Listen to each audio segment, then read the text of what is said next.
Halo teman-teman semua, perkenalkan nama saya Al-Fatih dari kelas 7 SMP Sekolah Alam Insan Mulia. Nah, pada video kali ini, saya akan bercerita sedikit tentang pahlawan nasional kita, yaitu Dr. Andes Muhammad Hatta, atau yang kalian biasa sebut sebagai Bung Hatta. Bung Hatta lahir pada tanggal 12 Agustus 1902 di Bukit Tinggi.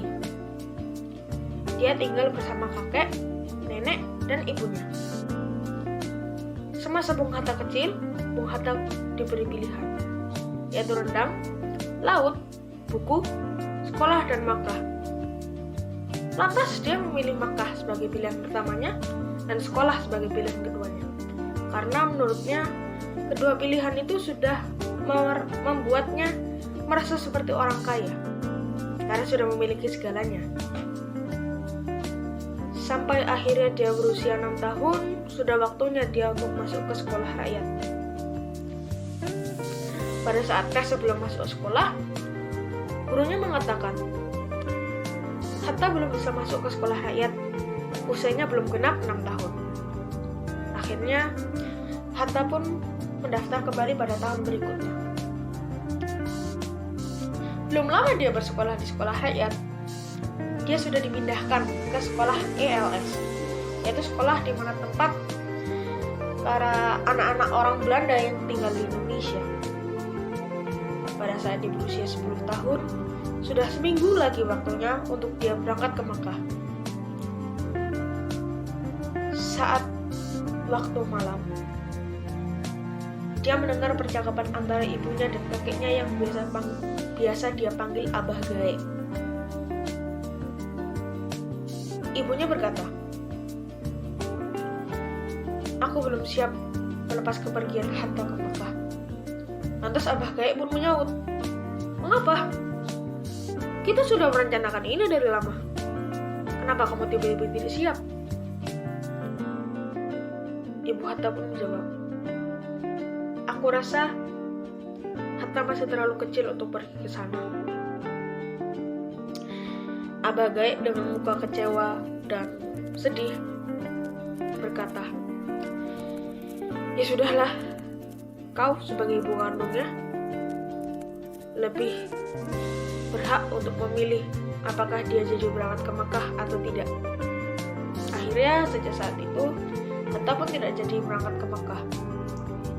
Setelah lulus dari sekolah SD, dia pun melanjutkan SMP-nya di Bukit Tinggi dan SMA di Jakarta. Lalu dia melanjutkan kuliahnya di Belanda. Pada saat di Belanda, dia aktif di organisasi mahasiswa Perhimpunan Indonesia. Bahkan dia sempat dipenjara karena ketahuan dia mengikuti organisasi tersebut. Biasanya orang-orang yang berada di organisasi mahasiswa Perhimpunan Mahasiswa Indonesia, biasanya mereka merupakan orang-orang yang sangat hebat. Mereka sering menulis tulisan-tulisan yang menginspirasi orang-orang Indonesia untuk bisa merdeka dari Belanda. Karena dia bergabung di Perhimpunan Mahasiswa Indonesia itu, dengan tulisan-tulisannya dia yang sangat bagus, dia akhirnya bisa mengenal sosok seorang Soekarno. Akhirnya mereka berdua pun bersahabat, dan mereka berdua lah ya dikenal sebagai Bapak Proklamator Indonesia. Sesaat setelah mendengar kabar Jepang telah menyerah dari Amerika Serikat, Bung Hatta dan Soekarno merupakan orang yang memproklamasikan kemerdekaan Indonesia. Lalu, karena mereka berdua yang memproklamasikan kemerdekaan Indonesia, akhirnya mereka berdua lah ya yang ditunjuk sebagai Presiden Indonesia dan Wakil Presiden.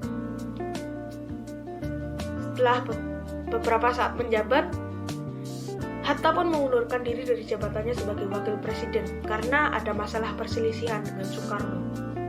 Dia pun hanya hidup dengan uang sisa pensiun dia menjadi Wakil Presiden Indonesia.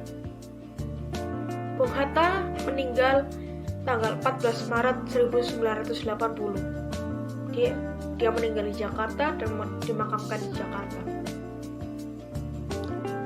Kesimpulannya, Bung Hatta adalah sosok yang sangat inspiratif. Dia orang yang gemar membaca buku, tidak pantang menyerah meskipun bolak-balik masuk penjara. Pernah ada suatu ketika dia mau diasingkan ke Digul, yaitu sebuah daerah di Maluku. Dia membawa 8 koper yang isinya hanya buku semua. Buku dan buku. Ada orang mengatakan di mana ada buku, di situ pasti ada Hatta. Karena memang dia orang yang sangat gemar membaca buku. Makanya dia adalah orang yang sangat pintar. Terima kasih sudah nonton video ini.